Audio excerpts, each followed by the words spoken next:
नमस्कार दोस्तों। आज मैटलैब प्रोग्रामिंग हम बात करेंगे प्रैक्टिस प्रॉब्लम 6 के बारे में। मैंने लास्ट लेक्चर में आपको बताया था कि आपको इस तरीके की प्रॉब्लम को सॉल्व करना है। होपफुली आपने सॉल्व किया होगा। अगर नहीं कर पाए तो आप सॉल्यूशन देख सकते हैं। तो आपको एक मैटलैब प्रोग्राम लिखना था जिसमें ये चेक करना था कि जो इनपुट x प्रोवाइड किया है, x में आपको एक या तो वेक्टर, रो वेक्टर या फिर एक कॉलम वेक्टर या एक मैट्रिक्स इनपुट करानी थी। और फिर ये चेक करना था आपको कि जो कुछ भी आपने एंटर किया है वो एक वेक्टर है या मैट्रिक्स है। ये आपका प्रोग्राम आउटपुट देगा। ठीक है, तो अगर वेक्टर होता है तो आपको आउटपुट देना है y इज इक्वल टू 1, और अगर मैट्रिक्स होता है तो y इज इक्वल टू 0, या फिर आप इनकी जगह नेम भी डाल सकते हैं। ठीक है, इस तरीके से आपको करना था। तो आइए देख लेते हैं किस तरीके से करेंगे इसे। तो सबसे पहले हम एडिट pp6 प्रैक्टिस प्रॉब्लम 6। ठीक है, तो हमने लिख लिया क्लियर देन clc। ओके, तो सबसे पहले आपको यूजर से x में इनपुट लेना है। ठीक है, तो इनपुट एंटर अ वेक्टर और मैट्रिक्स, राइट।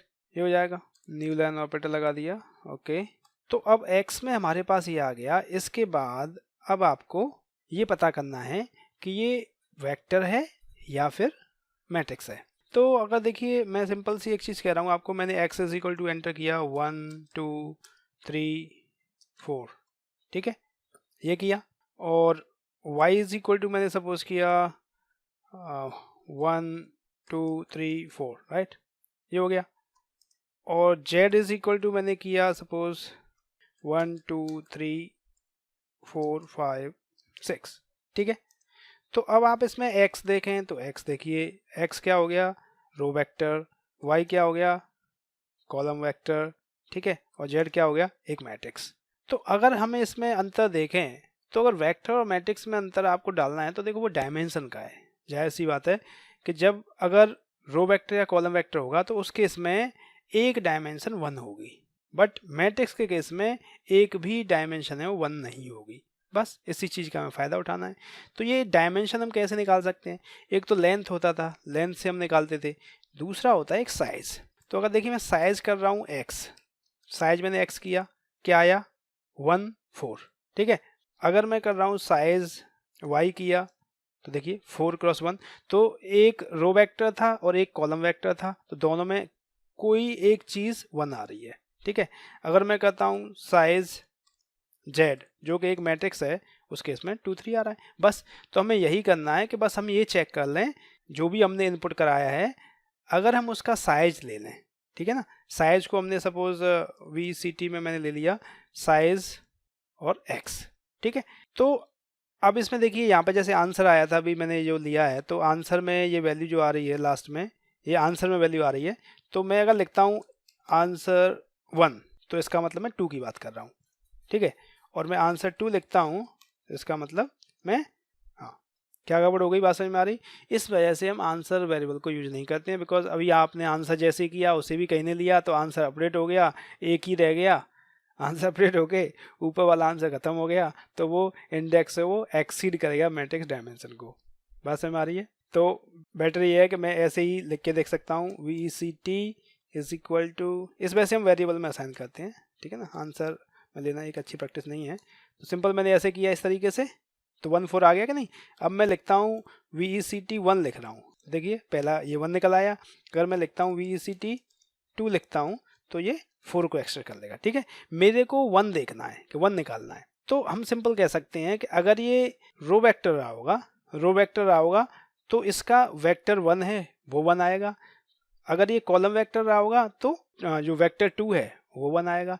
तो हम ये कह सकते हैं इफ़, बस यहाँ से कंडीशन लगा दीजिए, इफ़ वेक्टर 1, ठीक है, इज इक्वल टू क्या, 1 ही आनी चाहिए। और दूसरी कंडीशन लगा सकते हैं और, ठीक है ना, ये हो या फिर वेक्टर जो 2 है वो 1 के बराबर हो। समझ में आ रही है? ऐसा होता है तो वो क्या होगा, जब 1 होगा, 1 के बराबर कोई भी कंडीशन इसमें सेटिस्फाई हो गई तो आप आउटपुट कह सकते हैं। अगर आउटपुट करें y इज इक्वल टू 1 कह दीजिए, या फिर y1 इज इक्वल टू कुछ प्रिंट करना चाह रहे हैं आप वो प्रिंट कर दीजिए स्ट्रिंग, वो भी करा सकते हैं। ठीक है, तो मैंने अभी प्रॉब्लम के हिसाब से y1 लिख रहा हूँ, y1 हो गया। और एल्स में आप लिख देंगे y इज इक्वल टू 0। उसके बाद आपको एंड कर देना है। देखिए, ठीक है। रन करिए, क्या गड़बड़ हो रही है, समझ में आया? यहाँ पे हम 1 लिखना भूल गए। कंपेयर तो हमने किया किससे किया, 1 नहीं लिखा। सही नहीं लगा, देखो उसने बता दिया unexpected MATLAB operator line number 5 में पंगा है इसमें, तो ये हमने लिखा नहीं था, गलती हो सकती है, कोई दिक्कत नहीं। देखिए रन हो रहा है, ठीक है। अब आपको एक मैट्रिक्स एंटर करनी है, ये मैट्रिक्स करिए, वेक्टर एंटर करिए, सिंपल मैंने वेक्टर एक एंटर किया 1 2 3, ठीक है। देखिए आंसर y = 1 आ गया, ठीक है। आप दोबारा रन करिए, अब आपने एक मैट्रिक्स एंटर की 1 2 3 4 5 6, आंसर 0 आ गया, ठीक है। और चाहें तो आप यहाँ पे लिख सकते हैं सिंपल, ये 1 0 की जगह आप क्या कर सकते थे, एक यहाँ पर स्ट्रिंग लिख सकते थे y = वेक्टर,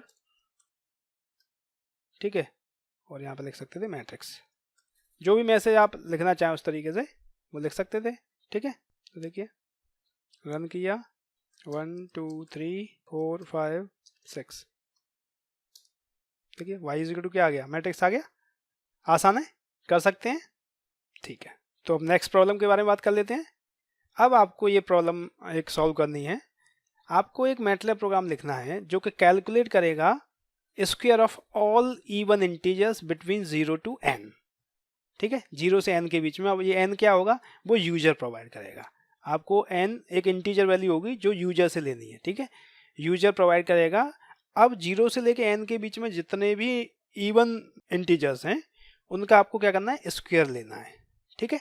अब ये आसान सा काम है, इसमें कोई दिक्कत नहीं। उसके बाद अब आपको क्या करना है, आपको फिर एक टेबल बनानी है, create a table consisting of each even integer भी आएगा और उसके स्क्वायर भी आएगा, ठीक है, with appropriate label on each column, जिस तरीके से कॉलम का नाम भी आना चाहिए और फिर जैसे नंबर आ गया और ये स्क्वायर आ गया लिख के, इस तरीके से। जैसे यहाँ पे 7 लिखा है तो 7 के लिए 0 से 7 तक जाओगे तो 2 4 6 ये इवन होंगे नंबर और उनका स्क्वायर आ गया। इस तरीके का आपको सॉल्यूशन बनाना है, एक मैटलैब प्रोग्राम लिखना है, तो होपफुली आप इसे बना पाएंगे। तो आपको ये वीडियो अच्छा लगा हो तो इसे लाइक करें और शेयर करें। मिलते हैं नेक्स्ट वीडियो में, थैंक यू।